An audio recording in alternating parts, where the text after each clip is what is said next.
Welcome to the Smart Business Show. Today we talk to Carrie Dils, who, as I say in the intro, in addition to being a wonderful YouTube music star, at least in my house, has been freelancing or running some sort of client services for 10 years. She has worked at Crowd Favorite, which is a large WordPress agency, and she's going to talk about why she went to Crowd Favorite, why she left Crowd Favorite because she's not there anymore, one of the big things she learned while she was there.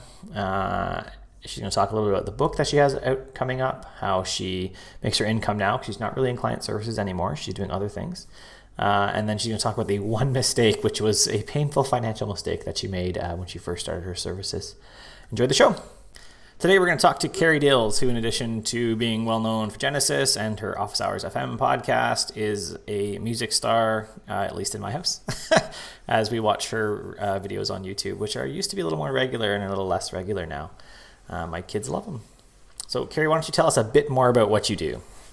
Yeah, well, I don't play professionally, and my guitar is kind of collecting dust, which is why I don't have new videos for your daughter. One of these days, I'll learn some Pink Floyd and I'll start playing. That's right. That was her request, Pink Floyd.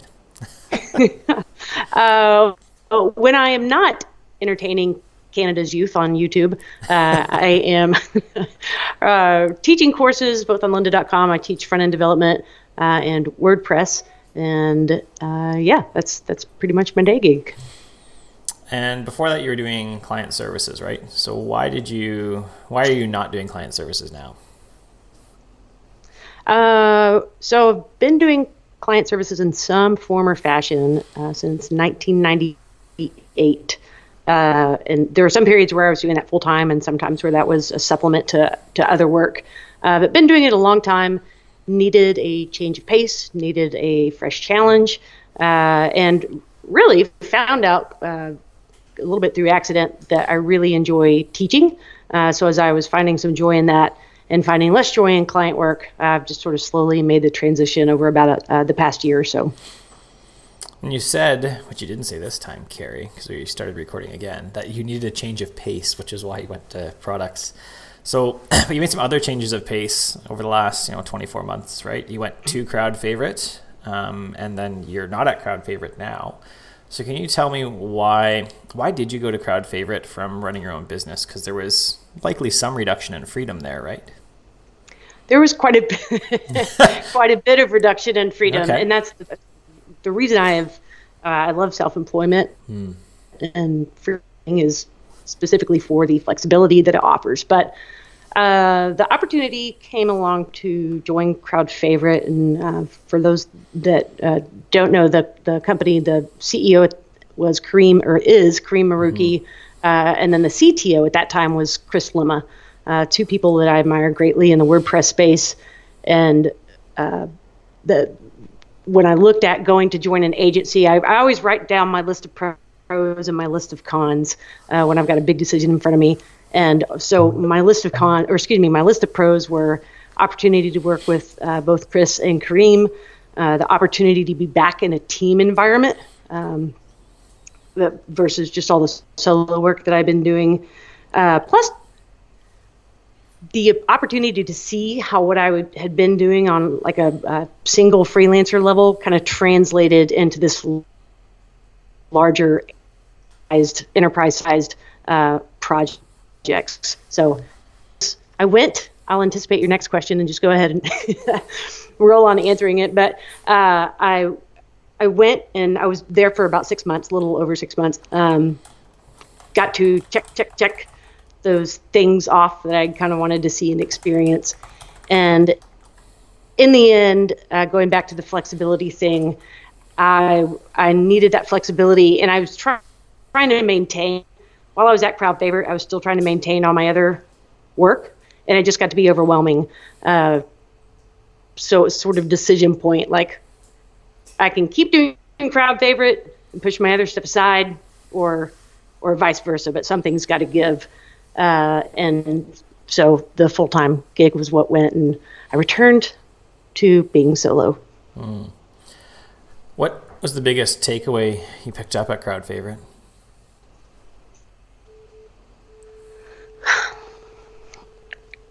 I think it was encouraging that really I hadn't been so off track in what I was doing.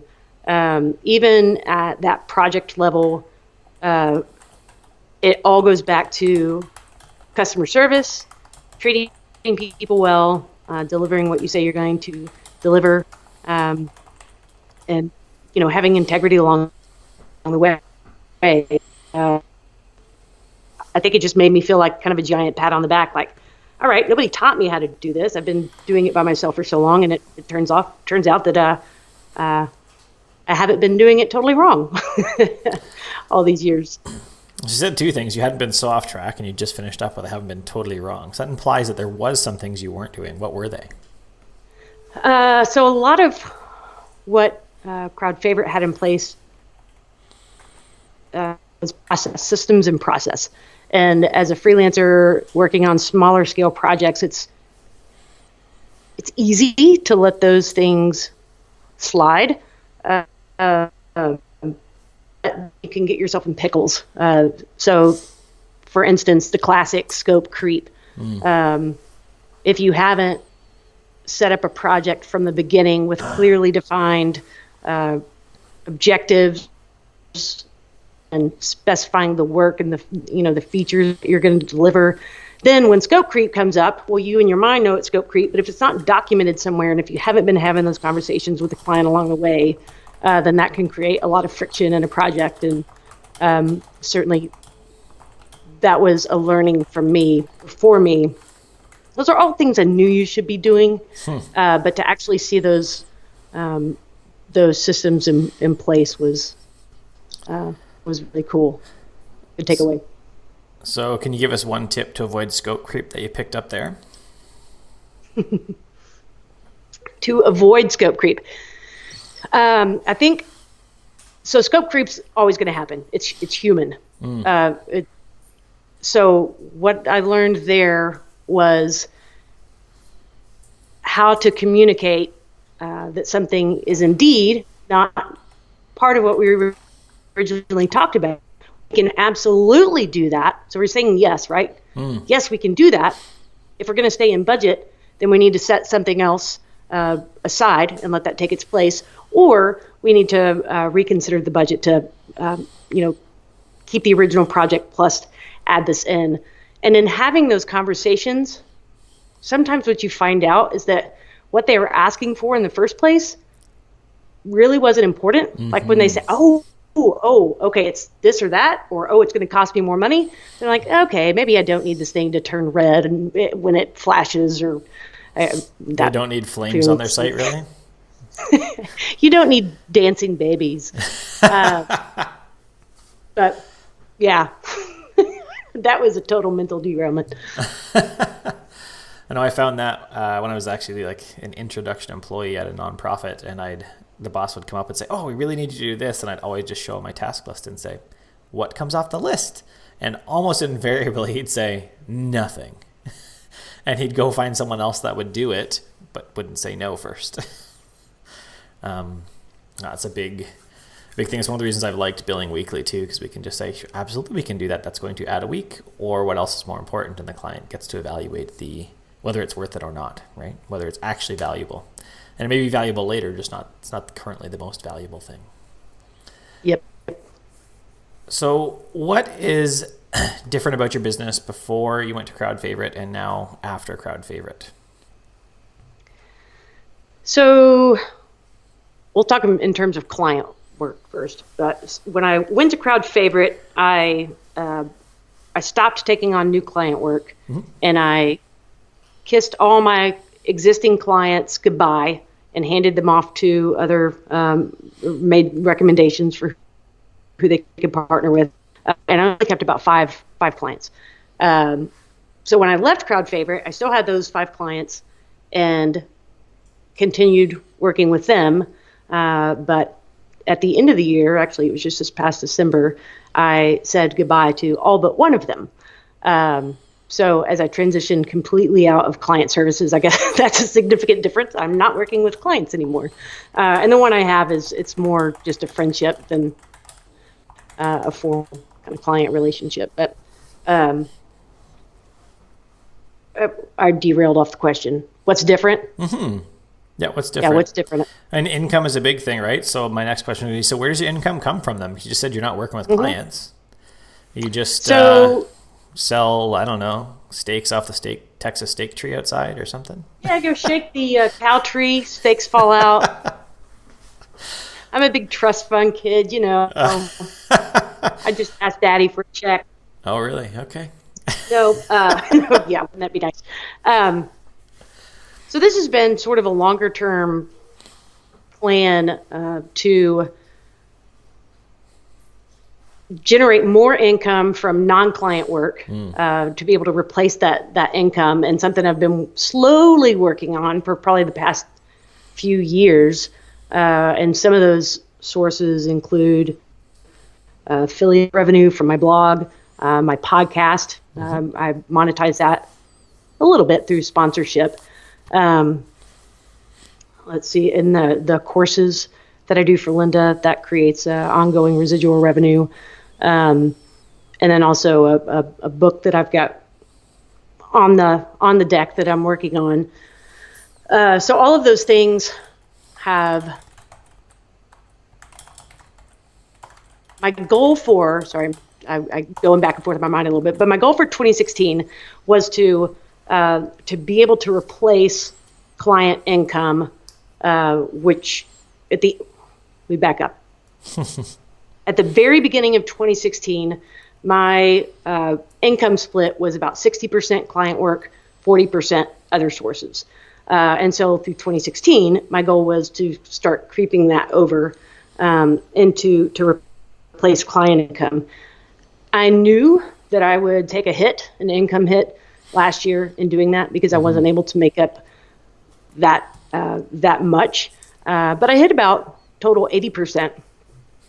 So I feel pretty good about this year that I can get back to where I was with client work. But the long-winded answer to that question is multiple revenue sources, having my eggs in various baskets. Mm-hmm. And then for some of them, like Linda, if you are sick for a month, the income still comes in, right? Probably not so much with office hours because that's your podcast. You do have to record it. Correct. So Pat Flynn over at Smart, I always want to say smart passive aggressive income, but smart passive income. I agree. I understand why. It's always where my mind goes. But in the intro to his show, he says, work hard now so that you can enjoy it later. So that's sort of the way I view Linda, and maybe it's like this book project. It's a lot of upfront work that frankly doesn't make you very much in return. But it's the long play, if you will, that those are things that I know will produce dividends, for 2, 3, 4, maybe more years out. Mm-hmm. I know even with my books, I make enough money that they probably just barely break even on my time. What they really do is they bring in consulting coaching clients, and that's where they like more than pay for the year of effort, not consistent full year, but especially in the last 2 quarters of the year, every Monday, all day working on a book.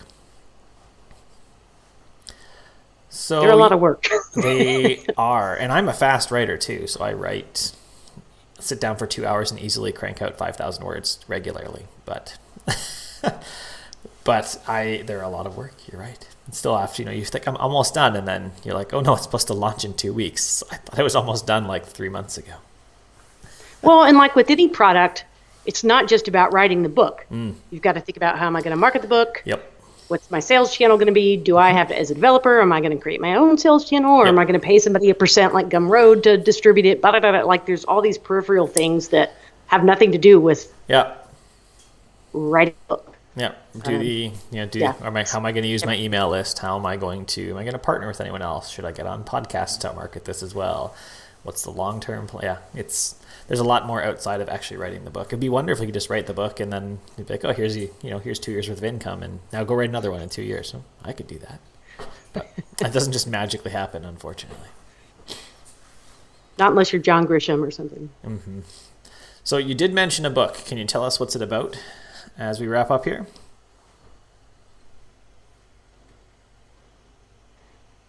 Sure. So it's called Real World Freelancing, which in retrospect it's easier to read than to say real world. But I'm writing it with with my colleague Diane Kenny. She's been in business for herself for many, many years as well, but more in an agency format versus me going solo. And the book is essentially if someone could have sat me down when I was 22, so that's back in, 1998. Yep, you can do the math.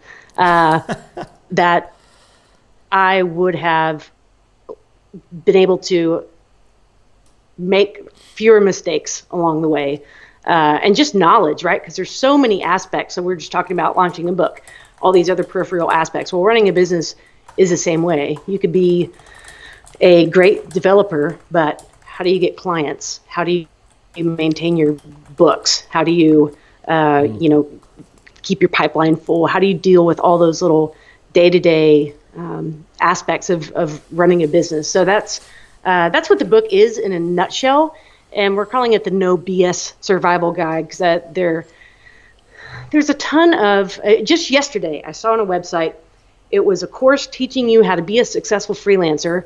It was a 2-day course for $37, and I thought, you can't possibly know all there is all there is to know to be a successful freelancer in 2 hours or 2 days, and $37. Like, it's just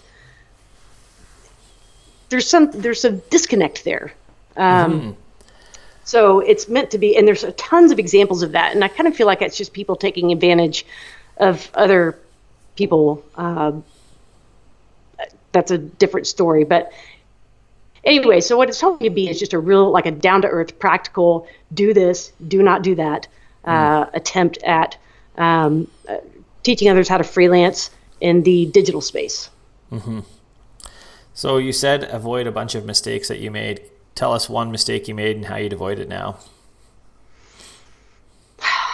Okay, so sales tax is a very tricky beast, and it differs by county, by state, by region, parish. It's terrible for you guys. Oh my gosh, it's such a pain in the rear and requires you to know all these things that how would you know them if nobody told you? Well, nobody did tell me, or excuse me, somebody did tell me that I needed to collect sales tax. So I, as a freelancer contracting for another agency, charged them sales tax all year long for all the work that I did for them. Well, the end of the following January comes around when everybody's getting all their tax forms ready. And their accountant comes back to me or comes back to them and says, your vendor has been charging you sales tax. You can't do that because you're taxing your customers. So that means there's double taxation on the same thing. She's taxing you, you're taxing them. So in other words, as a vendor, I shouldn't have charged them tax. It just passes through to the end customer. So I had to whip out my checkbook and write a check to them for all the sales tax that I had collected along the way, which if you're doing it right, that money shouldn't have been spent anyways, because I would have had to have paid it to the state of Texas. But yeah, how would I avoid that now? Knowing that sort of tax liability exists and that there are a lot of rules and regulations, I would beef up on that before I charged anybody for anything. And even your tax zones are crazy in the U.S. compared, like Canada, they got like 10, 11, 12 options. That's it. Like one province, it's done. That's all the taxes for one province, right? It's crazy. You guys have, I think I was just reading it in e-commerce, you guys have like 1,000 options or something like that for taxes, at least when it comes to e-commerce stuff. I think it's purposefully convoluted. Nobody understands it. They don't want you to understand. Accountants even if you go to it. the documents that try to help you understand, you're still like, what? But yeah, that was probably the one that hurt the most because it was direct financial impact. Mm-hmm. And did you save the money like you should have? In the future, yep. But not that time? Nope, not that time. So ever since that time, I maintain a separate account, bank account that's just what goes in there is for taxes. I pretend that money doesn't even exist because really it doesn't. I'm going to have to pay it to somebody. Yep. I got stuck with a $10,000 bill one year. It's like, dang it. And managed to save up enough for the next year and do that. So the next year I was like, sweet, I don't owe them $5,000 I've saved already. And my accountant was like, "You're like the only person who sees the tax bill of $10,000 and was like, sweet, I'm getting money back," because I'd saved 15 or something. It's like all of my other small business owners are like, "No, I got to come up with 10 grand," and you're like, "Sweet, I just made $5,000." Yep. Because then it goes back into the rest of the account, right? Awesome. So where else can people find you before we head out? Sure. So over at carriedils.com is where I blog. And then at @CDils on Twitter is probably where I'm mostly hanging out on social media. So yeah, say hello. And that's Dils. With one L. There you go. I knew that. I'm just letting you say it. That's it. And then you have Office Hours FM as well. And what about that book? Where can people find that? And that, if somebody wants to learn more about that, it's realworldfreelancing.com. Right now, it's just a little, it gives sort of an outline of what's in the book and a little sign up to be notified when it releases. Awesome. Thank you very much for your time today, Carrie. Thanks, Curtis. Always fun chatting with you. Of course it is. I'm awesome.